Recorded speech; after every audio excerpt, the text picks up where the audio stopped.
જામનગર જિલ્લાના કાલાવાડ તાલુકાના મોટા પાંચ દેવડા ગામે ગઈ 30 તારીખે એક લૂંટનો બનાવ બનેલો હતો. જે બનાવની વિગત મુજબ જે મોટી ઉંમરના ઘરે દાદા હતા કાબાભાઈ વિખાભાઈ અજુડિયા અને દાદી હીરુબેન કાબાભાઈ અજુડિયા ફરિયાદીના, એમના રાતના હાજરી સમયે તેમના કપાળના ભાગે 4 લોકોએ પથ્થર તેમજ લાકડીના ભાગ દ્વારા હુમલો કરી તેમની 2 તોલાની જે બુટ્ટી હતી કાનમાંથી એ કાઢી તેમજ અલગ અલગ અન્ય ઝવેરાત અને રોકડ મળીને કુલ 65,000 રૂપિયાની લૂંટનો બનાવ બનેલો હતો. આ લૂંટના બનાવના અનુસંધાને કાલાવાડ ગ્રામ્ય પોલીસ સ્ટેશનમાં ફરિયાદ દાખલ થઈ હતી અને જિલ્લાની એલસીબી અને જે કાલાવાડની ટીમો દ્વારા આ ગુનો શોધવા માટે પ્રયત્નો ચાલુ હતા. તે દરમિયાન જિલ્લા એલસીબીના સુમિતભાઈ શિયાળ, પૈપાલસિંહ જાડેજા, અજયભાઈ વેરડા અને ભરતભાઈ ડાંગરને એક બાતમી મળેલી હતી કે જે નાઘેડી વિસ્તારમાં આ જે લૂંટને અંજામ આપનાર આરોપીઓ છે તેમાં પૈકીના અમુક આરોપીઓ મળી આવેલ છે.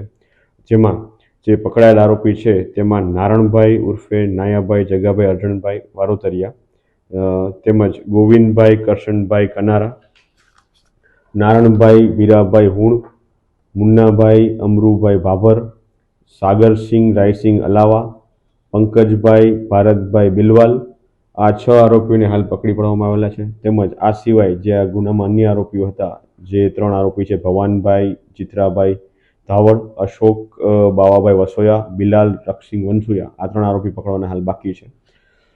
જે કબજે કરાયેલ મુદ્દામાલ છે આ 6 આરોપીઓ પાસેથી એમાં સોનાની બુટ્ટી 2 નંગ જેની કિંમત 60,000 રૂપિયા છે, ચાંદીની વીંટી, 2 બંગડી, મોબાઈલ ફોન, રોકડા રૂપિયા 52,000 અને ઇકો કાર જે 5 લાખ કિંમતની છે. કુલ મળીને કુલ 6,47,270 રૂપિયાનો મુદ્દામાલ આમની પાસેથી આરોપી પાસેથી જમા લેવામાં આવેલો છે. જે આ લોકોની મોડસ ઓપરેન્ડી હતી તેની વિગત મુજબ જે ગોવિંદભાઈ છે એમના દ્વારા આ લૂંટ બાબતે પ્રથમ જે માણસો માટે એમનો નારણભાઈનો સંપર્ક કરવામાં આવેલો હતો અને ત્યારબાદ જે અશોકભાઈ વસોયા છે એમનો સંપર્ક કરવામાં આવેલો હતો અને ત્યારબાદ અશોકભાઈ દ્વારા ભવનભાઈનો સંપર્ક કરવામાં આવેલો હતો. જેમણે જે 4 બહારના જે આરોપીઓ છે મુન્નાભાઈ, સાગરસિંહ, પંકજ અને બિલાલ, આ 4 આરોપીઓને આ કામ સોંપેલું હતું. તેમજ કયા ઘરને ટાર્ગેટ કરવું એ માટે આ ગોવિંદભાઈ દ્વારા નારણ વીરાભાઈ હુણને પૂછવામાં આવેલું હતું અને એની બાતમી એમને દ્વારા આપવામાં આવેલી હતી કે કયા ઘરને ટાર્ગેટ કરવું.